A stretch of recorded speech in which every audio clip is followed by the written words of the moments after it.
Hello, and welcome to today's discussion brought to you by PHYS 396, Biophysics of Imaging. My name is Olivia Moluchi, and together we will be observing Crohn's disease and the medical imaging technologies associated with it. Crohn's disease is an inflammatory bowel disease that causes chronic inflammation of the gastrointestinal tract. This tract starts at your stomach and extends all the way down to your anus and plays an extremely large role during digestion. Different areas of the gastrointestinal tract are affected in different people and commonly spreads into the deeper layers of the bowel. However, since it is an inflammatory condition, it can also lead to severe complications in other areas of the body. This type of disease can be very emotionally exhausting, as well as painful and uncomfortable to live with. Severe complications may arise when diagnosed, and although there is no set cure, correct treatment can be used to become more comfortable and enjoy everyday activities again. Crohn's disease induces numerous changes within the human body.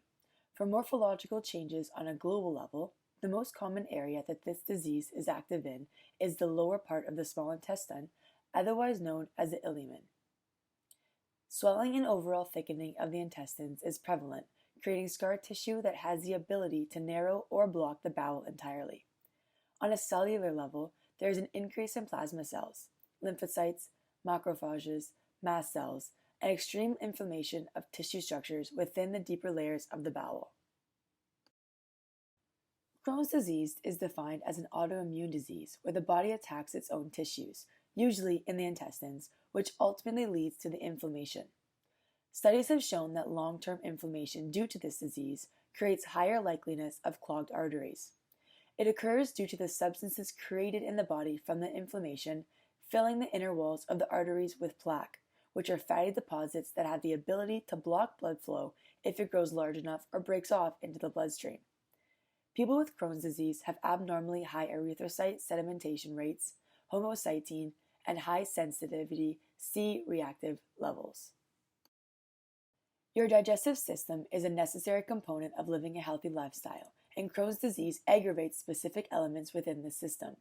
Ulcer development, as well as fistulas, anal fissures, kidney stones, liver disease, and risk of colon cancer are all potential outcomes of this disease. Although the digestive system is the main point of contact, the cardiovascular system, as well as the skeletal system, central nervous system, and integumentary system can also be affected.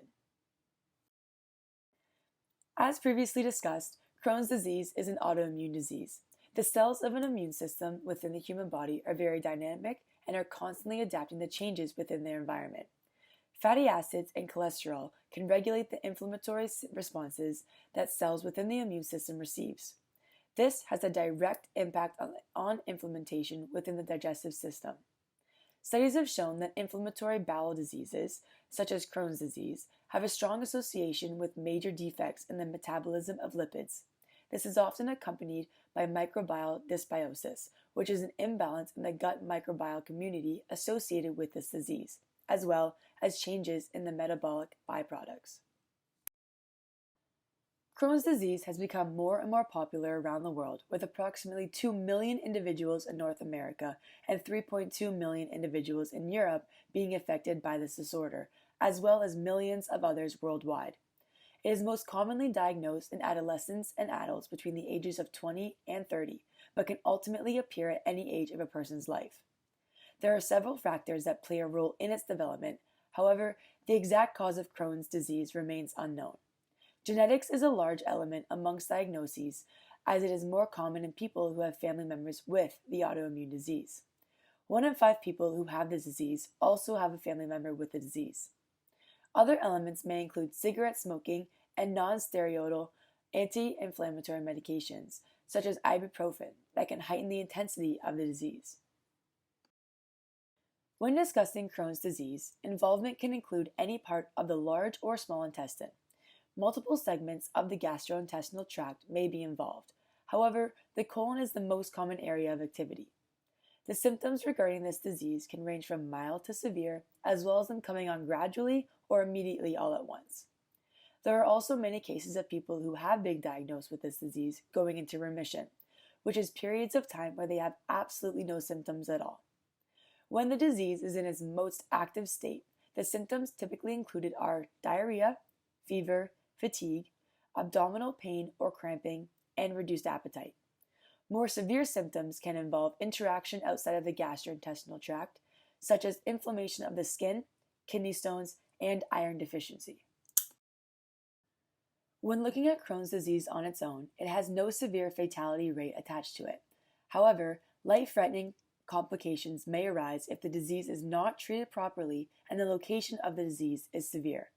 In an updated study from 2020, researchers found that the life expectancy of people with inflammatory bowel diseases, such as Crohn's disease, has gone up but is still shorter than people who do not have the disease. Females with the disease may live approximately 6 to 8 years less than those without, and males may live 5 to 6 years less. One potential reasoning behind this would be the overall effect of pain, both physically and emotionally, on a daily basis. This particular disease also creates severe limitations on a person's consistent working ability. To hold a job may be quite difficult. Thus, people with Crohn's disease can qualify for disability benefits. Administered disability payments are dispersed and may be the only solid income someone suffering with this disease has. There are many diagnostic tests that have the ability to diagnose Crohn's disease in an individual who suspects that they may have symptoms. Initially, blood tests and stool tests are administered, as well as a physical exam to identify any abnormalities in a person's abdomen. The most popular procedure used in addition to lab tests listed above is a CT scan. This type of scan uses a combination of X-rays and computer technology to create visible images of a person's digestive tract. The process is quite simple to execute.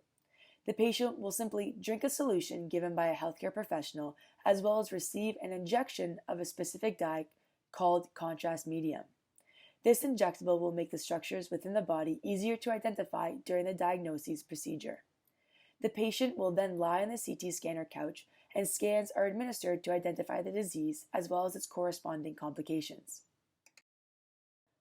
Unfortunately, there is no single cure for Crohn's disease. However, there are a few treatments that can help decrease the inflammation one may be experiencing. Specific medicines, surgery, and overall bowel rest may be prescribed depending on the severity and complications a person encounters. Some medicines may include aminosalicylates, corticosteroids, and immunomodulators. Surgery is recommended to treat complications or severe symptoms, such as ulcers, fistulas, and other intestinal obstructions. Bowel rest is a term used to describe ultimate rest of the digestive system. This involves only drinking certain liquids that a registered physician has discussed with the patient or not ingesting any food or liquid entirely. There are advantages as well as possible limitations to these methods used to diagnose and treat Crohn's disease. CT scans have the ability to provide detailed information to help diagnose a patient with the disease discussed. The scans can even eliminate the possibility of using exploratory surgery to identify potential complications attached to the diagnosis. However, if the contrast medium ingested by the patient does not work correctly, an inaccurate reading of the CT scan is a large possibility. Alternatively, once in the treating stage of a patient with this disease, there are many advantages and disadvantages involved. Ingestible medicines are easy to take and can be an effective way to subside pain. However, there are many side effects that may overpower its convenience. Surgery is a quick way to get rid of specific complications correlated with the disease. However, it is quite invasive and recovery time can be extensive. Finally, bowel rest is the least intrusive approach to help diminish symptoms. However, it can be quite unattainable for multiple days in a row. There is a possible change to the diagnostic method that I would like to add to our discussion on diagnosing Crohn's disease.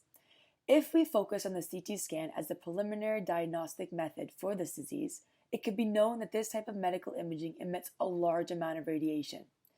Overexposure of radiation can be quite dangerous to the human body and aid in a person's lifetime risk of developing cancer. A possible way to overcome this is to introduce artificial intelligence into the procedure. Quantitative analysis of radiological images, such as CT, can be done by extracting large amounts of image features and combining it with machine learning to produce predictive models. This type of artificial intelligence can reduce the amount of dose a patient is exposed to, as well as improve the quality of the image created. This happens by reducing noise, removing artifacts, and developing techniques for reconstruction of an image based on less data being acquired. The imaging method that I will be discussing in depth during this presentation will be computed tomography. This type of imaging is considered non-invasive and uses a specific type of X-ray equipment to produce cross-sectional images of the body. Cross-sectional image represents a slice of a person being imaged. The images are then used for a variety of diagnostic testing, specifically for Crohn's disease in this case. This type of imaging is favorable in diagnosing inflammatory bowel disease due to its being widely available, the overall speed of the images acquired, and its high spatial resolution. The most common CT systems found in hospitals today are third generation, and this type of scanner is used to diagnose Crohn's disease. This generation of scanner is a single X-ray source and has a single array of detectors. The detectors are collimated to the X-ray source direction, and its fan beam has a larger projection area that is sufficient to cover the full field of view. The spatial resolution of CT is quite incredible and is approximately 0.5 to 0.625 millimeters in the Z-axis and 0.5 millimeters in the X to Y axes. The image SNR, otherwise known as the spatial to noise ratio in CT, is calculated by comparing the level of the desired signal to the background deviation from normal pixel values.